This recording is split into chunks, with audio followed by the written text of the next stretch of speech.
С 9 утра коридоры Карабулакской поликлиники заполнены желающими пройти профилактический осмотр у московских врачей. Сводный отряд ФМБА прибыл в нашу республику всего неделю назад, и такую картину можно встретить в любом медучреждении региона, где уже успел побывать меддесант. Каждый, независимо от возраста, с нетерпением ждет своей очереди. Пациентов принимают 10 врачей узкого профиля.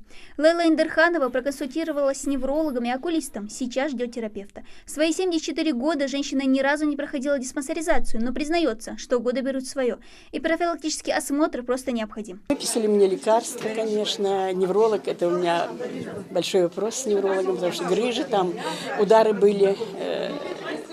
И вот окулист сказал, что надо хрусталик поменять. Вот. Ну, сердце пока ничего, вроде бы так, еще терпимо. За 2 часа врачи успели осмотреть около 100 пациентов. К вечеру количество желающих пройти диспансеризацию увеличится вдвое. Только в кабинете кардиолога побывало более 20 человек. За все время осмотра Анастасия Богун выявила немало пациентов с серьезными сердечно-сосудистыми заболеваниями и успела назначить лечение. Добавляю вам нормодипин 5 миллиграмм.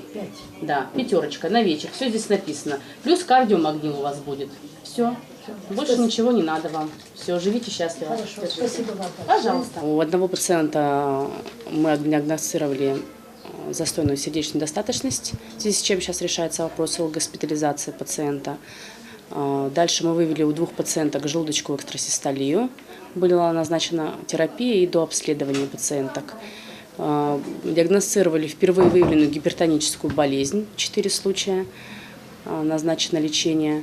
Были пациенты сегодня с ишемической болезнью сердца и с постинфарктным кардиосклерозом. За эти дни эндокринолог Валентина Боева выявила сразу несколько пациентов с диагнозом сахарный диабет. Диспансеризация помогает провести грамотный профосмотр и своевременный скрининг для того, чтобы выявить группу риска. Причина возникновения недуга, избыточный вес, ожирение и перенесенные инфаркты и инсульты. Диспансеризации в обязательном порядке подлежат все лица старше 40 лет. В нашей эндокринологической ситуации лидируют именно проблемы сахарного диабета и метаболические проблемы. Далее на 2-м месте находится патология щитовидной железы по распространенности. То есть ваш регион, так как эндемичный по ее дефицитным состояниям, естественно, узловой зоб доминирует в структуре тиреоидной патологии. Диффузные, узловые зобы и далее с нарушениями функции щитовидной железы.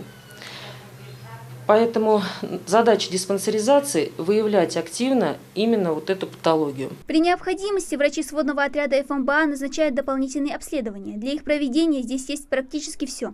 Передвижная лаборатория, флюоромобиль, маммограф, УЗИ, широкий спектр исследований, клинические и биохимические анализы, которые выполняются в течение часа. К примеру, здесь можно провести клинический анализ крови, результаты которого станут известны всего за 1 минуту. Проводит его специалист-диагност Иван Матвеев. В работе врачу помогает не только 20-летний опыт, но и современное оборудование. К примеру, клинический анализатор, выполняющий общий анализ крови. Сразу выполнять у нас 13 показателей клинических, куда входят и гемоглобин, лейкоциты, тромбоциты, все основные показатели. Вот, биохимические тоже сразу у нас выполняет сразу биохимические анализы все. Это билирубин, АСТ-ЛТ, мочевина, креатинин, глюкоза, холестерин. Это уже 2-й приезд медиков сводного отряда в наш регион. С помощью него в начале этого года удалось выявить различные заболевания у 2563 пациентов. Из них 1258 взрослых и 1365 детей, многие из которых уже успели пройти лечение. Мы благодарны своим коллегам, это наши коллеги, за помощь, которую они нам оказывают. Это реально действенная помощь. Пациенты также благодарны, и по количеству пациентов видно, что они довольны. Они готовы ждать и в порядке живой очереди проходят, всех специалистов узких обходят. Сводный отряд Федерального медико-биологического агентства пробудет в нашем регионе до 8 ноября, так что у желающих пройти диспансеризацию в наличии еще 3 недели.